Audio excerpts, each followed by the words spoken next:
নমস্কার বন্ধুরা, গুঞ্জাস মম চ্যানেলে সবাইকে স্বাগত জানাই। আশা করি সবাই ভালো আছেন, সুস্থ আছেন।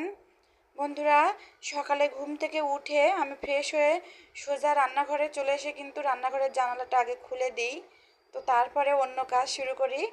অন্য কাজ বলতে সকালে আগে বাসি ঘরটাকে ঝাড়ু দিয়ে তারপরে ঘরের দুয়ারে জলের ছিটা দেওয়াই তো আমাদের প্রথম কাজ। তো আজকে সকাল সকালে কিন্তু বেডটা একটু ঝেড়ে নিচ্ছি, কারণ একসাথেই সবাই উঠে গেছি ঘুম থেকে। আর আমি বিছানায় বসে কিন্তু বালিশগুলো গুছিয়ে রেখে এসেছিলাম। আর এখন একটু ঝেড়ে নিয়ে তারপরে ঘরটা ঝাড়ু দিয়ে নিচ্ছি। বাসি ঘর ঝাড়ু না দিয়ে, ঘরের দুয়ারে জলের ছিটা না দিয়ে কিন্তু ঘর থেকে বেরোতে হয় না। আর ফ্যানটা অফ করে ঝাড়ু দিচ্ছি, এজন্য আমি ঘেমে গিয়েছি, প্রচণ্ড ঘেমে যায় অল্প একটু গরমেই।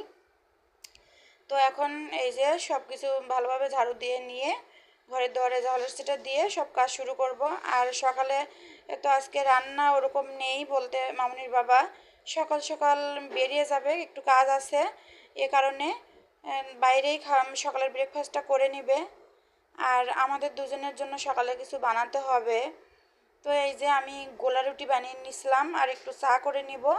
আটাটা একটু লবণ দিয়ে জল দিয়ে হ্যান্ড মিক্সার যেটা দিয়ে গুলায় নিয়ে এই যে বানিয়ে নিয়েছি।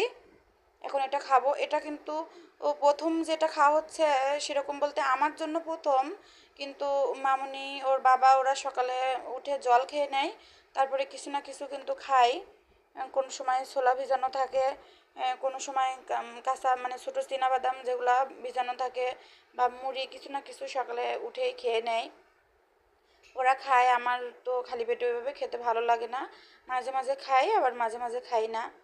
তো খাওয়া দাওয়ার শেষে রুমের সব কিছু গুছানোর যে পরিষ্কারের কাজটা, সেগুলো আর ভিডিও করলাম না, ওগুলো তো সব সময় করাই হয়। এখন এই যে দুপুরে রান্না করতে চলে এসেছি, সবজিগুলো কেটে নিয়েছি।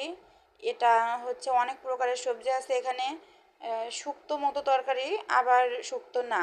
কারণ শুক্তো বলতে তো তেতোর কারণেই তো শুক্তো নামটা হয়েছে। তো আমি উস্তে দিয়েছি একটা, তরকারিটা হালকা তেতো হওয়ার জন্য। তবে শুক্তো রান্নাতে তো মরিচ দেওয়া যায় না। আর আমি কিন্তু 2-3টা কাঁচামরিচ দিয়ে দিয়েছি। তরকারিটা অনেকটা আঠালো করে বানাবো আর কি, মানে রান্না করব অনেকটাই ঘন আর কি। তো আমার তরকারিটা প্রায় হয়ে এসেছে। এখন একটু ধনিয়া গুঁড়া আর একটু জিরার গুঁড়া দিয়ে আর একটু ফুটিয়ে নিব, ঝোল থাকবে না।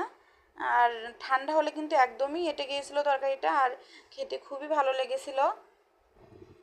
আর আমাদের স্বাস্থ্যের জন্য এ ধরনের তরকারি খুবই ভালো। এই যে দেখতে পাচ্ছেন আমার তরকারিটা কিন্তু প্রায় হয়ে এসেছে, নামিয়ে নিব।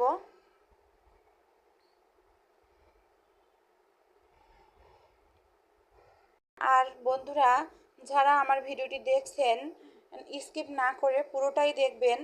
আর যারা আমার চ্যানেলটি সাবস্ক্রাইব করেছেন তাদের অসংখ্য ধন্যবাদ। আর যারা এখনও সাবস্ক্রাইব করেননি, প্লিজ প্লিজ আমার চ্যানেলটি সাবস্ক্রাইব করে আমার পাশে থেকে যাবেন। তো বন্ধুরা, কারেন্ট চলে গিয়েছিল আর আমার ফোনে চার্জও কম ছিল, লাইট জ্বলছিল না, তাই পরের রান্নার ভিডিওটা আর করতে পারিনি। পাবদা মাছ একটু ঝোল করেছিলাম। আর আমার রান্নাঘরটা তো দেখতে পাচ্ছেন কেমন চিকন, লম্বাটে অনেক বড় কিন্তু অনেকটাই মানে চিকন। আমি যে জায়গাটাতে দাঁড়িয়ে রান্না করি ওইখানটা শুধু আমি একাই দাঁড়াতে পারি। তো রান্নার সময় অনেক কষ্ট করে ভিডিও করা হয়, কিন্তু পরিষ্কারের সময় করলে পিছনে ট্রাইপডে ক্যামেরা অন সেট করে কিন্তু করলে আমাকেই দেখা যাবে, কাজ করাটা সেরকম দেখা যাবে না। এজন্য আমি রান্নাঘর পরিষ্কারের পরে একবার দেখিয়ে দিই আপনাদের। আর এই যে রান্নার পরে স্নান করে আসলাম, একটু ঘরটা ঝাড়ু দিয়ে নিয়েছি, মুছি নাই আজকে কারণ অনেকটা দেরি হয়ে গেছে, প্রায় 1টার মতো বেজে গেছে, ঠাকুর পূজা দিতে হবে। তো এই জন্য ঘরটা ঝাড়ু দিয়ে আমি এই যে স্নান করে এসেছি। তারপরে এই যে পূজা দেওয়া কমপ্লিট হয়ে গেছে, এখন একটু দেখিয়ে দিচ্ছি। এই যে আমার কিন্তু সেরকম। তো এই যে তারপরে মাথায় চিরুনি দিয়ে মুখে একটু ক্রিম দিয়ে সিঁদুর পরে নিয়েছি, তারপরে খাওয়া দাওয়া করব। এই যে তরকারিটা দেখতে পাচ্ছেন কেমন ঘন হয়েছে। আর এই যে পাবদা মাছের ঝোল, হালকা মানে এটা এখানে কিন্তু গুঁড়া শুকনো মরিচের গুঁড়া দেওয়া হয়নি, কাঁচামরিচ আমি মশলার সাথে বেটে নিয়েছিলাম। আর তরকারিটা কিন্তু একটু ঝোল। তো এখন সন্ধ্যার পর এই যে মামনির বাবা সন্ধ্যার সাথে সাথে চলে এসেছে। আর সন্ধ্যাবাতি মানে সন্ধ্যার পূজা করার পরে এই যে এখন বসেছে, কিছু কাঁচা বাজার নিয়ে এসেছিলো। আর আমাদের কিন্তু মানে সবজি বেশিই লাগে একটু, 2-3 দিন পর পরই কিন্তু বাজার থেকে সবজি কিনে নিয়ে আসা লাগে। আর আর এই পথে যেগুলো আসে ভ্যানে করে ওখান থেকে একটু কমই কেনা হয়, বলতে পারেন কেনাই হয় না, বাজার থেকেই বেশি নিয়ে আসা হয়, কারণ এর একটু দাম বেশিই নেয়। আর সন্ধ্যার সময় এসেছে বলতে সকালে যে সন্ধ্যায় এসেছে তা না, দুপুরে এসে কিন্তু খেয়ে রেস্ট নিয়ে তো তারপরে চলে গিয়েছিলো। এখন সন্ধ্যার পরে আবার এসেছে আর কি বাসায় সমস্ত কাজ সেরে। আর এই যে এখন জাম্বুরা কেটে নিচ্ছি। আর জাম্বুরা খেতে খেতেই কিন্তু আমি আমার ভিডিওটা শেষ করব। জাম্বুরাটা কিন্তু মাখিয়ে খাই না আমরা সেরকম, কারণ ওভাবে খেলেও উপকারটা কিন্তু কমই হয়, এভাবে শুধুই আমরা খাই। তো জাম্বুরাটা কিন্তু এভাবেই খাই, মাখিয়ে খাই না। আর এতক্ষণ যারা সাথে আছেন সবাইকে অসংখ্য ধন্যবাদ।